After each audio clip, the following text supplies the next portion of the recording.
Hi everyone and welcome to my channel. So ayan, today may panibago na naman tayong vlog. And for today's video guys, yung aking gagawin ay magre-review ako sa inyo ng panibagong skincare product. And with this one guys, another review ng sunscreen. And for sure guys, nakita nyo din sa title or sa thumbnail. So yung product na bibigyan ko ng review sa inyo today ay from Hello Glow. And with this one, this is the Hello Glow Sun Care Stick. Ito ay isang sunscreen. So, kung matagal na kayong subscribers or followers ng channel na ito guys, alam nyo na yung mga product ni Hello Glow talaga nag-work well sa aking skin. And with this one, itong sun care stick na ito, last year ko pa tinetest or nire-review 2023 and up to December ginamit ko siya. So, talagang binigyan ko ng time na itry talaga itong sunscreen na ito. So, yun guys, if you want to know more about the product guys, kung gusto niyo malaman kung paano siya nag-perform sa skin ko, kung talaga bang super maganda siya, how the product performs sa aking skin, and kung ano yung mga na-experience ko.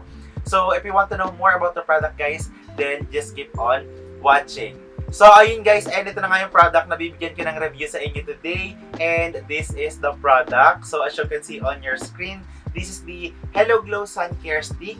And it comes with SPF 60+, PA++, and ito ay UVA and UVB protection. And nakalagay pa dito sa kanyang packaging, this is Moisture Booster. So, honestly guys, ang taas ng sun protection niya kasi SPF 60+. And bago pa ako mag-continue guys, ayun pala, disclaimer lang guys, everything that I will be sharing or will be shared sa video na ito ay based sa aking personal experience, and possible na yung mga na-experience ko dito ay maging iba sa iyong ma-experience and vice versa. And yung aking skin type pala, I have combination skin type and nagno-normal minsan. So, yung aking T-zone sometimes ay oily and dry yung the rest ng aking face, and sometimes all over my face ay nagno-normal naman. So, that's my skin type. Okay, so, pero etong sunscreen ni Hello Glow guys ay good for all skin type. Pwede nyo ma-explore. And ito na nga yung pinaka-product. So, itong product na ito guys ay available sa Shopee, sa Lazada, sa TikTok, at sa mga drugstore, sa mga mall, present din si Hello Glow. Mabilis nyo lang siyang mahanap if interested kayong i-test or i-try. And it comes with 17.5 grams.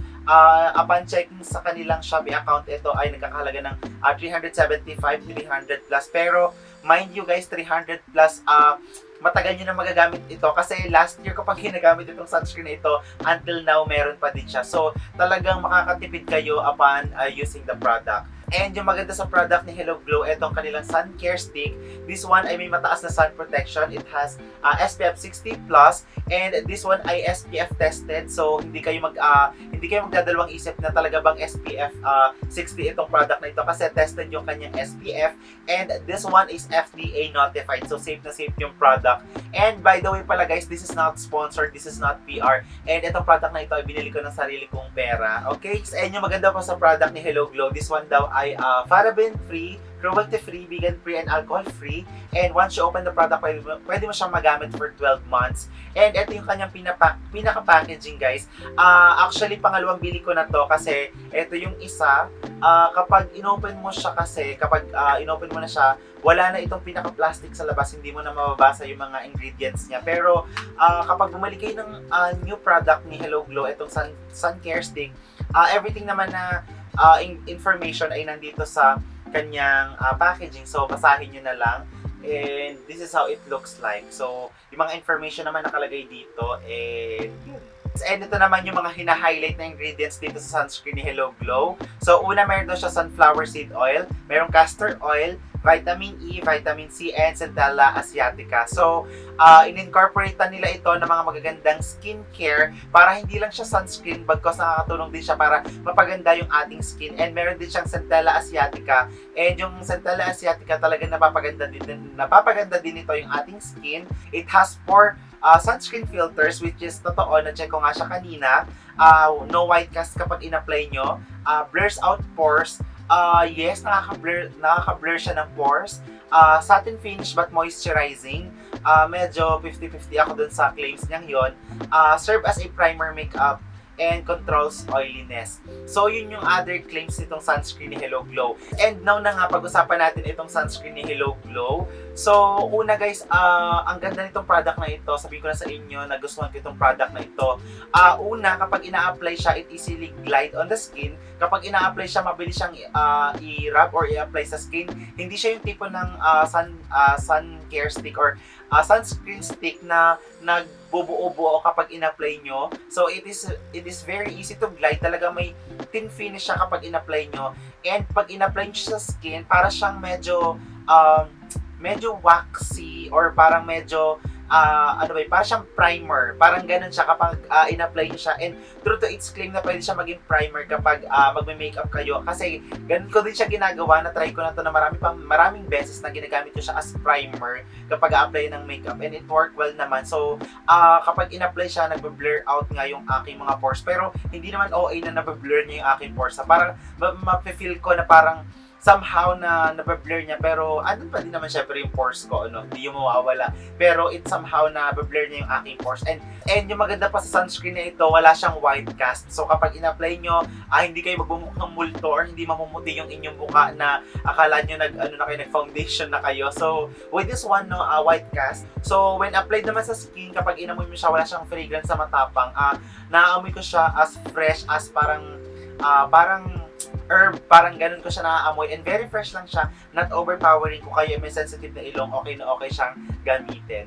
And isa pa sa claim ng product na ito ay nakakapag-control daw siya ng oil, which is actually totoo na sa pag-test ko ng product na ito, matagal ko na siyang ginagamit. Talagang nakakatulong ito para makontrol yung aking oil, most especially sa aking T-zone. Kasi sometimes nga, combination yung aking skin type, nag-oil yung aking T-zone. Pero kapag ginagamit ko itong product na ito, hindi ako nag-oil, perfect itong gamitin kapag ako ay mag-aayos or kapag ako ay magpa-foundation. Kasi nakakatulong siya para really makontrol yung aking oil sa aking T-zone.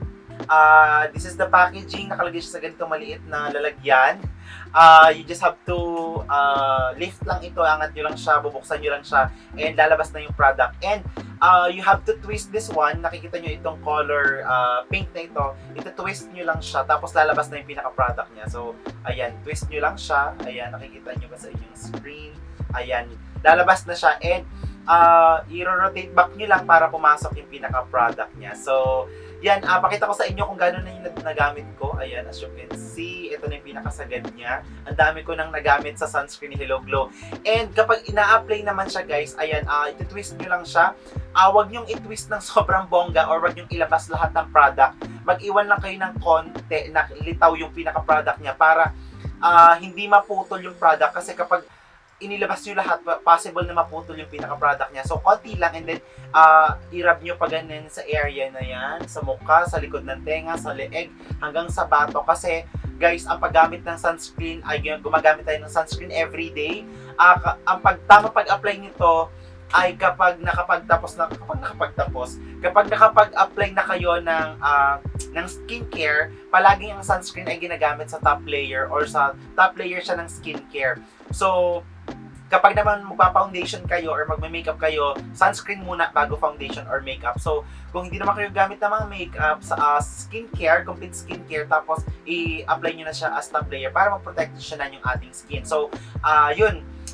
After that, ang lalagyan na area ay yung face, likod ng tenga, itong leeg, itong batok. And yun kasi yung mga area na exposed sa araw. So, yun, sometimes yung pag-apply ko sa kanya, ina-apply ko all over my face, tapos nirarab ko pa siyang ganun para evenly, ma-even out yung pag-apply. Tapos under eye, dito sa taas ng eyelid, para really protected yung ating skin. So, ganun siya ginagamit. And gumagamit tayo ng sunscreen every day para maproteksyonan yung ating skin.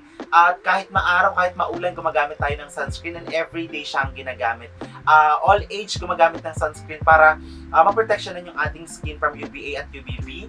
And yung ginagawa naman ni sunscreen na poproteksyonan nito yung ating skin sa maagang pagtanda para hindi tayo maka-experience ng premature skin aging, para kahit 30 plus na tayo, hindi gaanon ka visible yung pagtanda ng ating skin or hindi agad tayo magkaroon ng wrinkles. So, kaya tayo nagkakaroon ng wrinkles kasi sobrang exposed tayo sa araw. And kapag exposed tayo sa araw at wala tayong sun protection, possible na ma-damage talaga yung ating skin. So, nape-prevent din ito yung pagkakaroon ng hyperpigmentation. Possible kasi kapag hindi tayo gumamit ng sunscreen ay magkaroon din tayo ng skin cancer at madami pang iba. So, yun yung mga ginagawa ni sunscreen sa ating skin. Kaya naman, really, napaka-importante ng paggamit ng sunscreen everyday. Kaya naman sasabi ko sa akin channel that sunscreen is a must. Now, using the product guys, itong sun care stick na to, actually, gustong-gusto ko siya kasi hindi ako naka-experience ng tingling sensation, walang redness, walang irritation. At all, wala akong negative na experience. Hindi din ako nagkaroon ng mga new pimples. Hindi din siya nakakaklag ng pores, which is yun yung nagustuhan ko sa product na ito. Kapag gumamit nga lang kayo ng ganitong sunscreen, mag-double cleanse kayo para really malinis yung inyong skin. At all, wala naman ako negative na na-experience. More of okay lang siyang gamitin as sunscreen. So, ayun guys, and siguro guys, yung pinaka-share ko sa inyo na sobrang na-amaze ako sa product na ito, itong sun care stick ni Hello Glow ay nung December kasi, although ginagamit ko na siya noong mga nakaraang buwan, pero sobrang na-test ko yung product na ito nung December kasi nag-Boracay kami and ito yung dinala kong sunscreen. Kasi ako kapag lumalabas ako na sobrang exposed sa araw or kapag ako nagbe-beach, nagda-dark talaga yung aking skin tone. So, ito yung dinala kong sunscreen sa Boracay. As in, ilang days kami dun, 5 days. As in, talagang, ito lang yung ginagamit ko guys. Todo apply talaga ako sa kanya. As in, buong aking mukha hanggang leeg hanggang batok. Tapos, yung pag-apply ko nung nag-Boracay kami, ay hindi siya yung normal na apply. Talagang, nag-apply talaga ako ng makapal na layer. Tapos, hindi na ako nag-re-apply until the end of the day. Hanggang sa mag-island hopping kami. And talagang yung activity sa Boracay, hindi na-dark yung aking skin tone. Hindi ako nangitim, hindi ako nagkaroon ng mga dark sa aking skin. Kaya naman, sobrang na-amaze talaga ako sa sunscreen na ito. Yun yung masasabi ko na talagang nakapagpa-amaze sa akin sa paggamit sa sunscreen na ito. And, hindi pa man kami pumupunta ng Boracay, talagang nire-recommend ko na ito sa mga kaibigan ko kasi super ganda nga niyang gamitin, less hassle. As in, kapag gagamitin mo na lang siya, irarab mo na siya, hindi mo na kailangan ng extra effort. Basta, ilagay mo lang siya, kapag magre-reapply ka, irarab mo lang sa iyong mukha.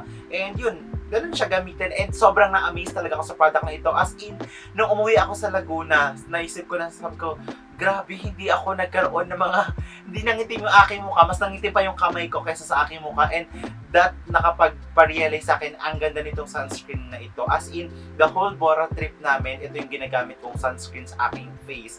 And yun yung sabi ko na maganda talaga itong sunscreen na ito. And yun nga, wala naman ako negative na na-experience sa kanya. So, kung kayo ay talagang lalabas or normal day lang naman, mag-re-apply kayo ng sunscreen na ito. Pero yun yung aking na-experience sa Bora. Ang talagang na-amaze ako sa product ni Hello Glow. And mataas din kasi yung kanyang sun protection. Kaya naman talagang protected yung aking skin. Very lightweight kapag ginamit. Parang napapansin ko na this one ay may pagka-water resistant din siya kapag ginagamit kapag nag-swimming. And kung kayo naghahanap ng sunscreen, ayan guys, pwede nyo siyang ma-explore. Pwede nyo siyang madala sa travel.